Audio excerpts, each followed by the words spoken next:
All right, hello guys. Welcome to another unboxing video. So this one is the Sacred Symbols for Divination and Meditation Oracle deck by Marcella Kroll. And I'm really excited to get into this one. When I saw this one, I felt like it would be perfect for clarification for readings or just as a good kind of like general reading companion deck. There's 50 cards in here. It comes with an comes with an oracle deck, comes with the guidebook. And yeah, so let's go ahead and get into this. And it did not come in plastic wrap, so it came just like this. There we go. So here's the guidebook for it. No pictures in it, which is fine. It's got the names and the numbers, and a little bit about the symbol and a definition for it. So cool. So let's go ahead and go through these. Slide this off rather than tear it. There we go. Right, so protection. So I know this one. I think this one's a Nordic rune.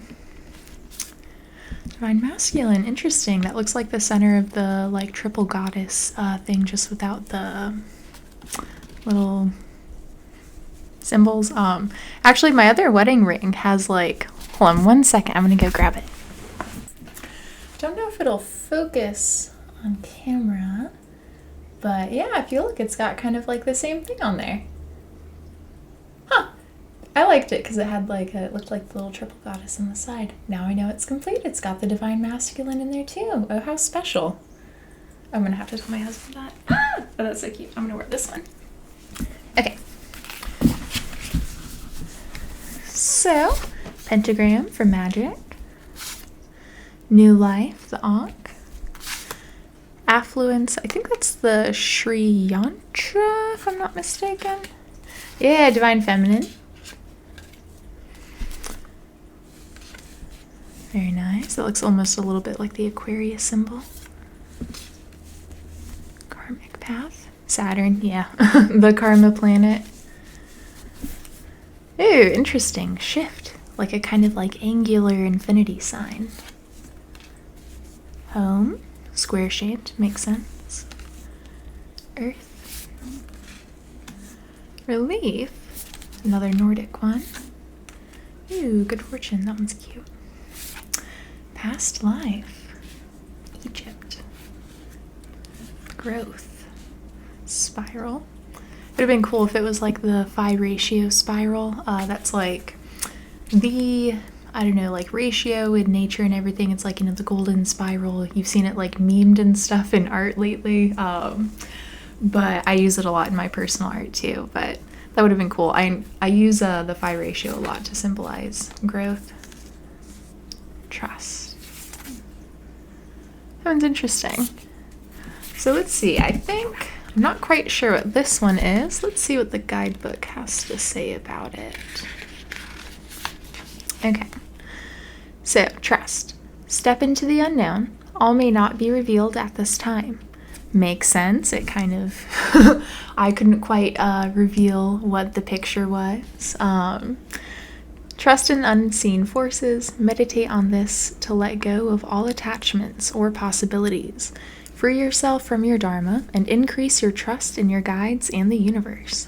The symbol is the void, inspired by the nothing in the movie The Never-Ending Story. So I haven't seen that, but if you have, go ahead and leave us a cool, interesting little tidbit about it down in the comments below. All right. Ew. And interesting, so the two arrows, I feel like that's a thing you see a lot in like lovers cards, which, you know, like the lovers in tarot can signify like, you know, other people we love, not just like romantic love. So it's interesting the Native Americans did it as friendship and the end of war. So that's kind of cool. All right, getting back to the cards. We've got water, the alchemical symbol for it. Same with the earth that we had somewhere earlier. Transformation, the butterfly, iconic. Ooh, divinity with the seven-sided star, or seven-pointed star, excuse me. Stormy. Ooh, grounded, anchor. Evil eye, jealousy. Little self promo. Drew an evil eye sticker.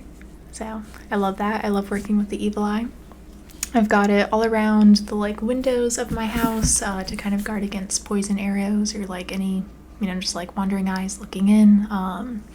But the main reason I did it is, you know, I'm a good driver for the most part, but sometimes I'm not the best driver. And I need kind of the evil eye charm for some of those moments when I'm not being the best, you know? And my husband kind of like teases me for it sometimes. So I like, you know, put one on the back of my car. I think like the first day I did, I accidentally cut somebody off, or not like cut them off, but, you know, just like, you know, cut over, and it was maybe a little bit closer than it should have been.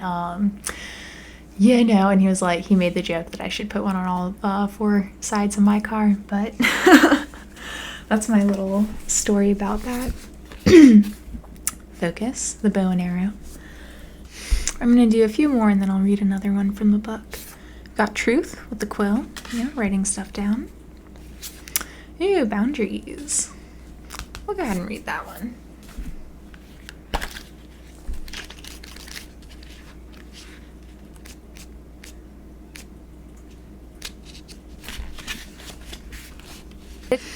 All right, stand your ground, be your own guardian, and take up space. This is not the time to play small. Honor your space and create healthy boundaries in your situation. Meditate on this symbol when you want to set healthy boundaries and stick to it. Jaguar can also help your integrity and standards. Help you keep your integrity and standards high. So, the jaguar is a symbol of integrity and impeccability. It has a healthy sense of boundaries and respects magic and the unknown. So there we go, that's little jaguar. I like the face he's making. He's like, hey, like, don't mess with me. Alright. So we've got fire and air to round out the alchemical symbols. It'd be cool if they have the what's it called? Like the stone, the philosopher's stone. That would be cool. Full moon. Ooh, safe travel. These would probably be good to work with like magically too. Like if you set little like charms or sigils for yourself, you could like, you know, like meditate. For divination and meditation, you could like set one of these on your altar and kind of like visualize it every morning, and then kind of like, you know, when you want to activate it, again, visualizing it in your mind. Talisman. Healer. I think this one is the Eye of Ra. There's like the Eye of Ra and the Eye of Horus. They look different directions. I'm gonna see what this one is. 32. So this one is the Eye of Horus. So that makes sense. I think the Eye of Ra looks a little bit more like an R, like R for Ra. All right. Protection, royal power, and good health. And the meaning for this one is you are a healer. We're all healers in our own right. You know, I'm currently a Reiki master, but even before I started doing Reiki, I did my own kind of like version of energy healing. It's like energy responds to our intentions so readily and easily as long as you kind of just like allow it to and trust it to. So I don't know. If that's the thing you're interested in, don't let not having a specific like course or certification stop you from kind of like trying that out. But that being said, it definitely, like, my ability to heal or kind of feel stuff did increase tremendously once I did get my Reiki certification, or just like, you know, the attunements. That's like a part of the process, is like you get these like attunements during the classes that kind of like anchor the Reiki channel of energy to you. So you kind of get all the experience of everyone who's done it before you too, and I just think that's awesome. It like really, you can kind of like feel it when you start to work with it. So a lot of other good cards here. Lightning bolt, love that. Lightning has a special, I don't know, just a little place in my heart. Right. Meditate. Ooh, I bet that's a mala. I also make malas. Check that out on my shop if you feel so inclined. You know, or just look into them. I think they're a really good tool to use. They're like a special type of meditation necklace or tool, and it has 108 beads on it, which is considered to be like a holy number by a couple of different traditions, but the main ones that use malas are Buddhist and like Hindu centric traditions. There's a couple of different offshoots and stuff, and it's kind of similar to rosary too, where it's like you use the beads to count out kind of like however many mantras, or just like you use it while you're meditating in whatever way feels natural to you. Usually it's like you repeat the same mantra 108 times. You go around one way. Once you hit the guru bead, you go all the way back around the other way, and you never cross the guru bead. And then like at the end, you kind of like hold on it, and it like holds your like spiritual energy that you accumulate while you do the meditation. So, and then you wear it around, and then you've got that little extra boost. So release 42, one of my lucky numbers. Always good to cut, like, there's, when things or situations or people aren't serving you in your life anymore, it's okay to cut them out, It's like, in order to create space for new things, you have to kind of like, make space for it. And so things that were there can't be there anymore. So, shadow, transmute. Release, shadow, transmute. That's like a beautiful little segue there. Into the new moon. Oh, love it. Even these two together is giving kind of like Egyptian Apep. I think Apoep. One of those ways. I think you can pronounce it a couple of different ways. But, where it's like the snake eats the sun, and then it's like, oh, like this eclipse happens, and like, doomsday, and then it's like the world resets.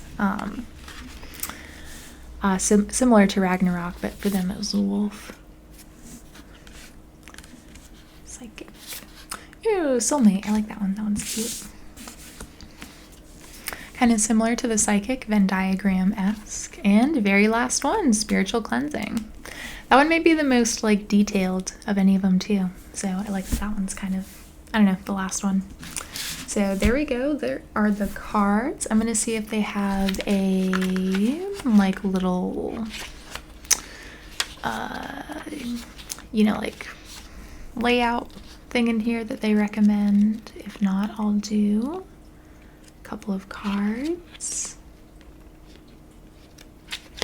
Yes, I don't have any spreads in here, so if this is like, your first deck you ever want to get, you haven't worked with tarot before or anything like that, you will have to look up some spreads for this, but you can use pretty much any spread for it. It doesn't have to be tarot or oracle specific.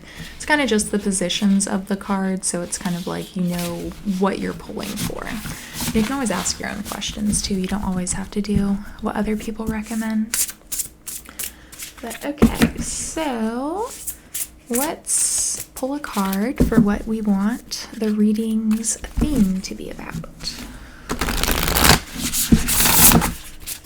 And as I'm shuffling, I am inviting Spirit, Source, the most divine energy that is within all and all of us, into this reading to deliver messages that need to come through to us who are here listening to this here today. And I personally allow myself to accept the role as messenger and recognize that I am only the messenger in this, and the rest of me shall be receiving. Okay. So, Divine Masculine! Oh my gosh, how synchronistic! Super cool. Okay, so let's read that one really quick. I always like to read oracle decks, just because, I don't know, they're a little different from tarot. I don't know exactly which systems these are based off of. So it's always like nice to get the original intent that the author meant behind the cards. Just that way you can use that as a springboard to go off of when you do later readings with it. So, the Divine Masculine is the embodiment of logic, direct action, and strength. In his most evolved aspect, he represents the builder, the protector, and the guardian. Drawing this card can symbolize that divine masculine energy is needed to balance your current situation. It can also represent father-brother healing and the healing of relationships with the divine masculine in your life. Oh, I love that. So, symbol is the horned god. Excuse me. This is the pagan symbol for the masculine energies in the element. This is the consort to the triple goddess. So, very cool. There we go. So, healing with divine masculine.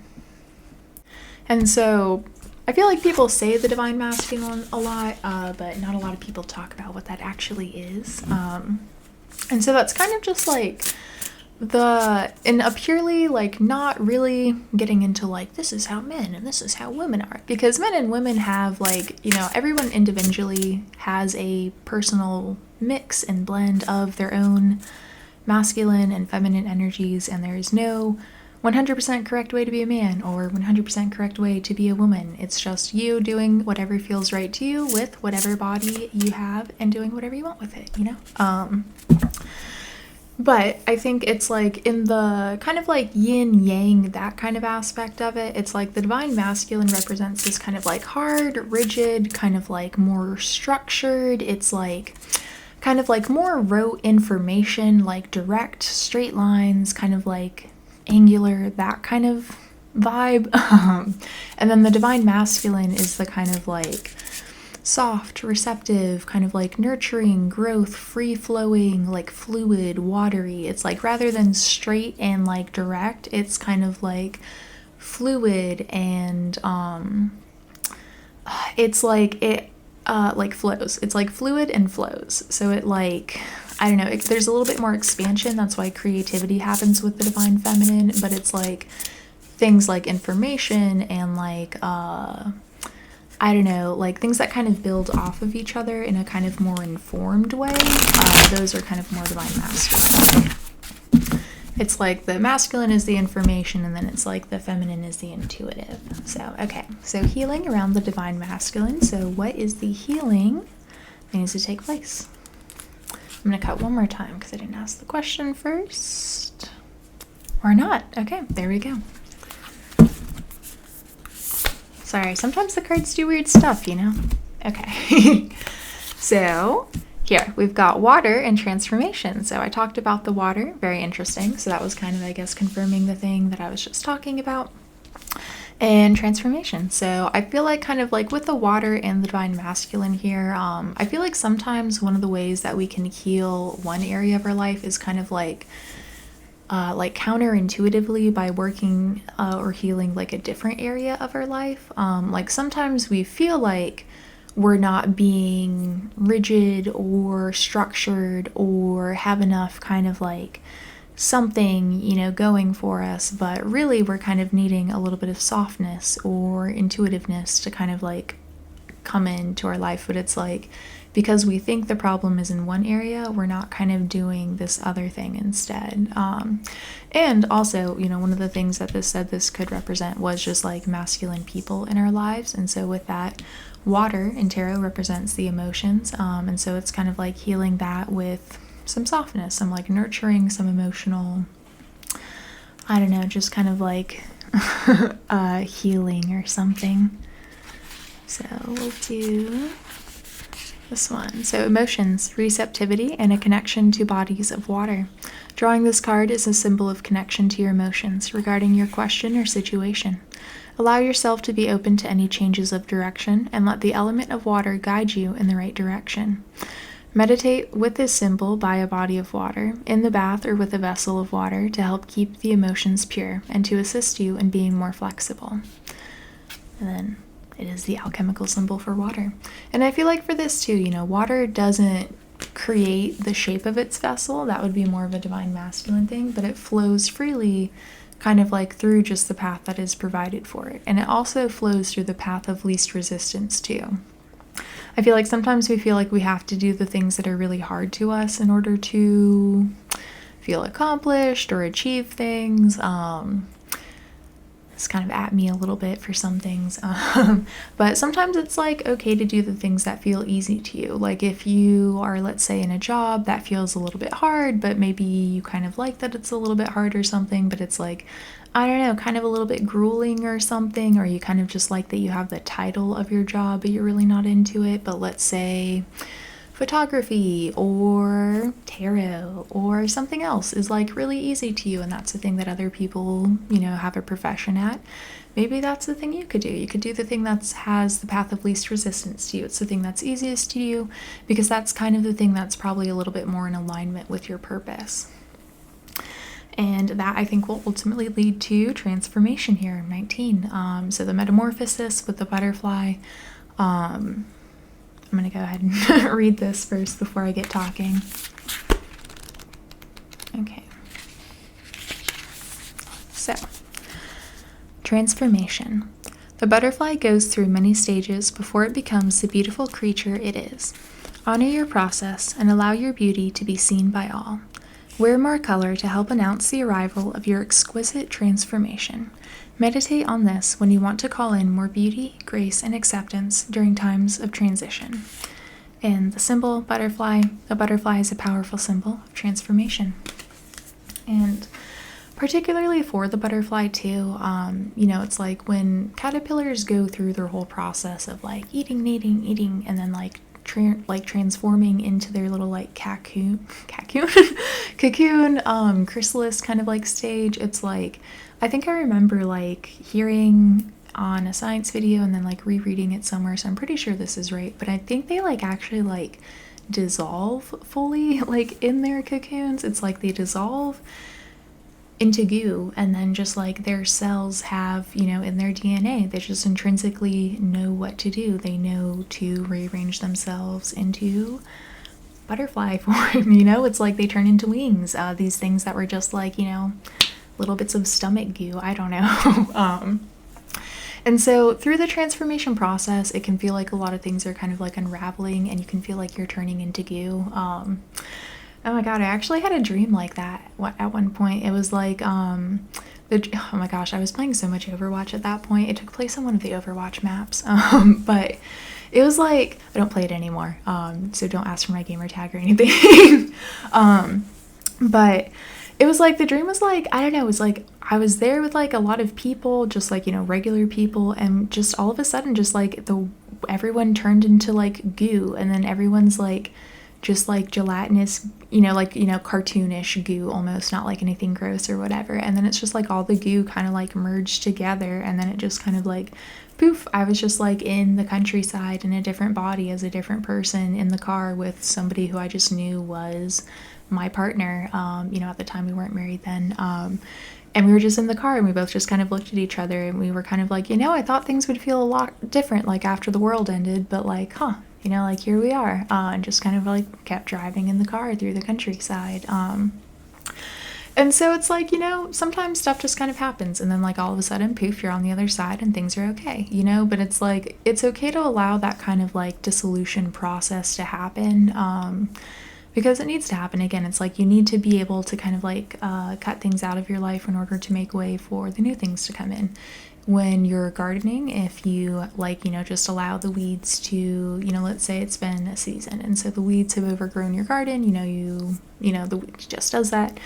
And if you don't cut or pick or till, like, you don't get rid of the weeds from your garden first, it's like, the new plants aren't going to have room to take root because the soil is already occupied with all of these other plants, and like they're very established root systems, they're taking in all the water. It's going to be hard for this new thing to kind of fight for survival, and so if you want something to take root in your life, you have to give it the space it needs. You have to give it the proper nutrients and soil and attention and water, the emotional attention it deserves in order to see it grow and flourish. Oh, and look at that. The card on the bottom of the deck is the spiritual cleansing, which, I don't know, I just kind of like that one a lot. I like the Hamsa. It's another kind of evil eye variation. So I'm going to go ahead and read this one to kind of close it out. So this is for a spiritual cleansing of the body, mind, or spaces in which you reside.